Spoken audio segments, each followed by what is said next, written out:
మోకాళ్ల మరియు నడుము నొప్పులకు చిన్న ఇంజెక్షన్ ద్వారా పరిష్కారం. డాక్టర్ ప్రకాష్ గుడిపూడి, 18 సంవత్సరాల అనుభవం. సంప్రదించండి. Elite spine and pain management centre, Manikonda, Hyderabad. Parliament ఎన్నికల్లో క్లీన్ స్వీప్ చేస్తామన్నారు మంత్రి ఉత్తమ్ కుమార్ రెడ్డి.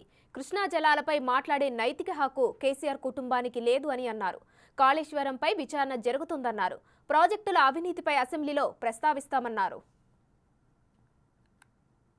పార్లమెంట్ ఎన్నికల్లో తెలంగాణలో నియర్లీ క్లీన్ స్వీప్ చేయబోతున్నాము. 13 నుంచి 14 స్థానాలు గెలవడం గ్యారంటీ.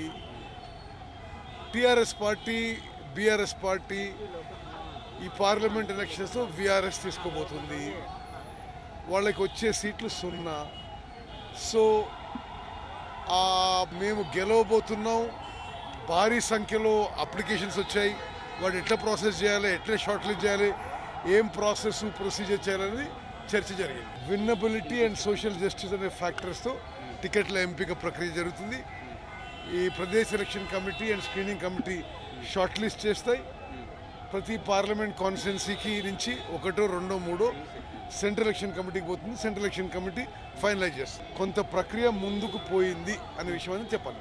ఎంత దుర్మార్గంగా ఉందంటే వాళ్ళ ఆలోచన, మీరు సర్వనాశనం చేసిండ్రు, తెలంగాణ బడ్జెట్ సర్వనాశనం చేసిండ్రు, తెలంగాణ ప్రజలని అప్పుల్లో ముంచిండ్రు, మీరు కట్టిన ప్రాజెక్టులు కూలిపోయినరు. మరి ఇంత నిస్సిగ్గుగా నిర్లజ్జగా మళ్ళీ బయటకు వచ్చి మీరేదో కృష్ణానది ప్రాజెక్టులు అప్పగించినది అని, వాట్ నాన్ సెన్స్ ఇది, రబ్బిష్. దాంట్లో ఏం సెన్స్ కూడా లేదు. అంటే నేను ఒకటి చెప్తా, ఏదో కృష్ణానదీ జలాలపై కేసీఆర్ మాట్లాడుతున్నాడు. అక్టోబర్ 21వ తారీఖు మేడిగడ్డ బ్యారేజ్ కొలాప్స్ అయిపోయింది. ఆ రోజు నుంచి ఈ రోజు వరకు మరి నోరు మెదపలేదు ఎందుకు కేసీఆర్? ఈరోజు కృష్ణానది గురించి మాట్లాడుతున్నాం. కృష్ణానది జలం గురించి అబద్ధపు మాటలు, ఏదో ఏదో కుట్రపూరితంగా ఏదో చేయబోతుంది. కానీ అది పూర్తిగా అబద్ధం, అవాస్తవం. మేము ఏ ప్రాజెక్టులు కేఆర్ఎంబీకి అప్పచెప్పలేదు. కానీ మీరు జవాబు చెప్పాలి. ఏంటంటే, మీరు మేడిగడ్డ బ్యారేజ్ మీరు ఇరిగేషన్ మంత్రి హయాంలో కట్టినరా లేరా? వేరే చైనా లాంటి దేశంలో ఏ శిక్ష చేస్తారు కేసీఆర్కి? అంటే మీ హయాంలో 94,000 కోట్లతో కట్టిన ప్రాజెక్టు కూలిపోయింది. What a disaster. అంటే ఇంత నిస్సిగ్గుగా నిర్లజ్జగా మళ్ళీ మీరు ఇరిగేషన్ గురించి మాట్లాడతారా? అంటే ఏది అది? దానికి ఏం నిస్సందేహం, అదేదో డౌట్ కూడా కాదు అంటే ఎట్లా జరిగింది అనేది. ఎస్, వాళ్ళ కమిషన్ల కకృతి, వాళ్ళ అసమర్థత, వారి పోర్ డిజైనింగు. ఎందుకంటే ఆ రోజుల్లో డిజైనింగు కేసీఆర్ గారే, ఇంజనీరింగ్ ఆయనే, కన్స్ట్రక్షన్ ఆయనే, మెయింటెనెన్స్ ఆయనే, స్వాహా మతలం అంతా ఆయనదే.